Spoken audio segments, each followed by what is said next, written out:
Hey guys, Eric from TheLonelySpider here, and today we are doing a Q&A about Spider-Man Power and Responsibility. All the questions were asked on my Instagram, and I have all the replies here on my phone, so I figured I'd provide you some insight on how the movie's going to be via the questions that people ask me, so here we go. Cypher Films asks, what's your favorite part of the filmmaking process? Honestly, I like the writing and coming up with ideas for the story part. I'm not a huge fan of editing. Sean from Buckeye Studios knows that.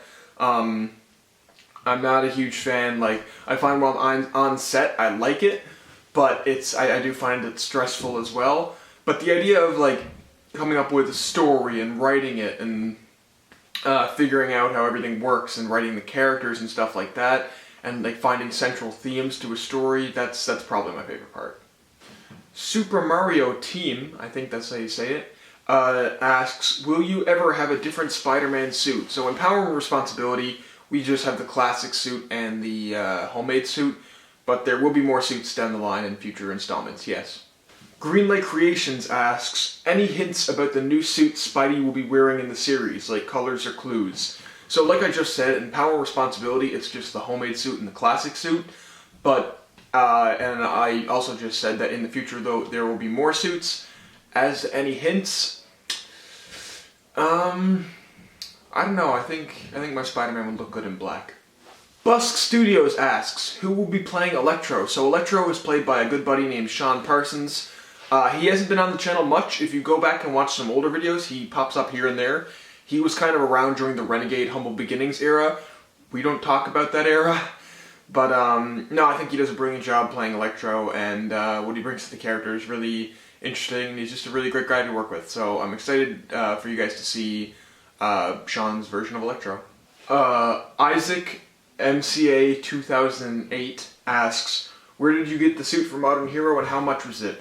I don't really feel like discussing the price I pay for items, but I got the suit off of ZentaiZone.com. A lot of fellow creators also get their suits from that same website.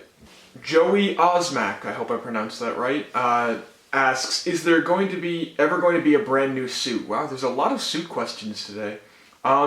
Yes, in future installments, but for Power and Responsibility, it's just the two main ones. Peter18 asks, what are your favorite costumes / outfits in your films? Well, the Spider-Man suit, obviously. I really like our Kraven costume as well because there's a lot of history to it. He has a necklace from Wakanda, and that, although it's not mentioned, there's a bit of headcanon that he hunted Black Panther and other superheroes in Wakanda. Our Shocker costume is really cool. And our Electro one is, I like a decent bit, because it's our own little spin on the character, which is really nice. Doc Ock doesn't really have a costume because it's just a lab coat and then CGI tentacles and that's it.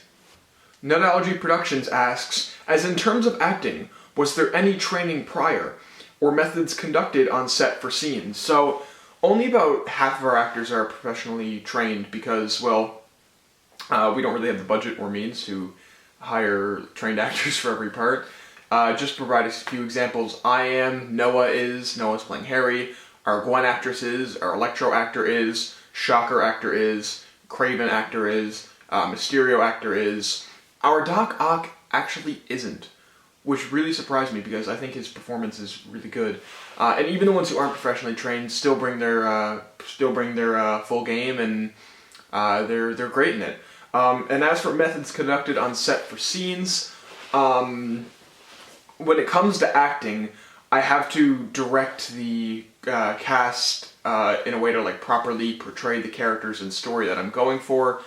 So what I usually do is I really try to I really want to make sure the actors understand the character they're playing and can really get into the psyche of them, because if they understand the character, and I want them to almost transform into this person. I really push it upon them, and I have deep talks with them about what this character stands for, who this character is, how they feel, what they think, and I believe it really helps them get into the psyche and give them the best performance they can possibly give.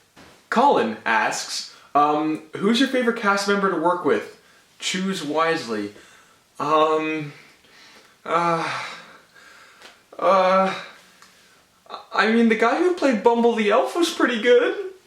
Chris Alva lol asks, What is Captain America's role in the film? I'm not really going to give that away, but what I will say is that the Avengers and the larger Marvel Universe do have a massive presence in the movie.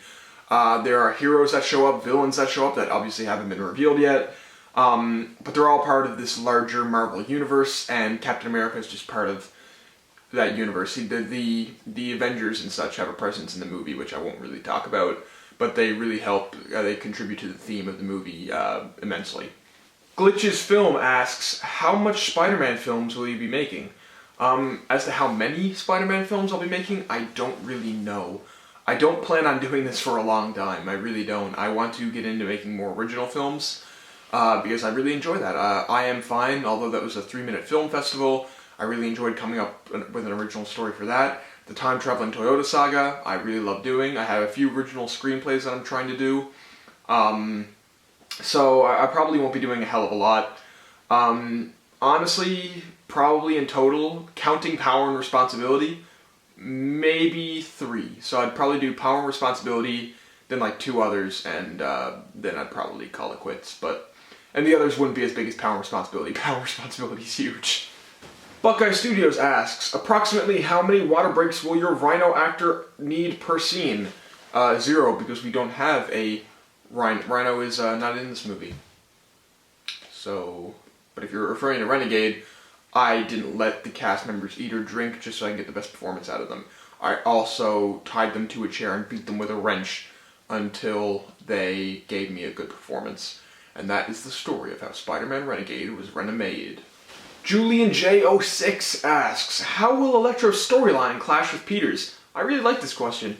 So without going into too much detail or giving away too many spoilers, this movie has a lot, like the main central theme of it is understanding your adversaries. We get a lot in superhero movies. It's let's say quick to the action. There's 2 opposing ideologies, always fighting and always clashing. But I wanted to do something different with this film. Rather than fighting each other's ideologies, I wanted to have the hero and villain understand each other's ideologies and try to come at it from a psychological sense. So, Peter in this movie starts off in a very dark place after the death of Uncle Ben, and it's all about him redeeming himself and becoming the hero that everyone knows, becoming the perfect Spider-Man. But he's haunted by his past actions. Electro is a symbol for all of, like, he embodies all of Peter's past actions. So they have 2 different ideologies, and how these ideologies clash is that Peter can understand where Electro is coming from because he's been there. And Electro wants to understand where Peter's coming from because he wants to get there, but he can't. So I find the ideologies that these 2 characters explore to be very interesting, and I really hope you guys like it. I think it's pretty cool myself, not to pat myself on the back, but yeah, that's how Electro and Spider-Man will clash in the series. Final question, Julian J06 asks, also, will we get any Peter and Gwen scenes? So, yes we will. We haven't filmed any yet, but the actress is very excited to get working, and we're all very excited to get working with her. And the Peter and Gwen scenes are some of my favorite parts of the movie, because they are honestly like what the heart of this story is.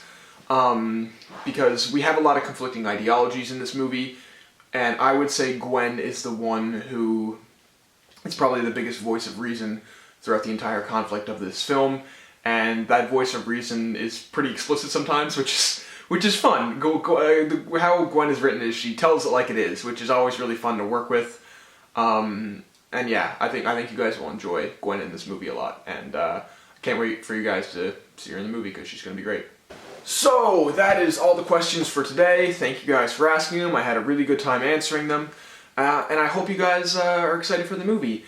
I'm hoping to have some more filming days in the future, hoping to film some Mysterio scenes, some Gwen scenes, and even some more Electro scenes.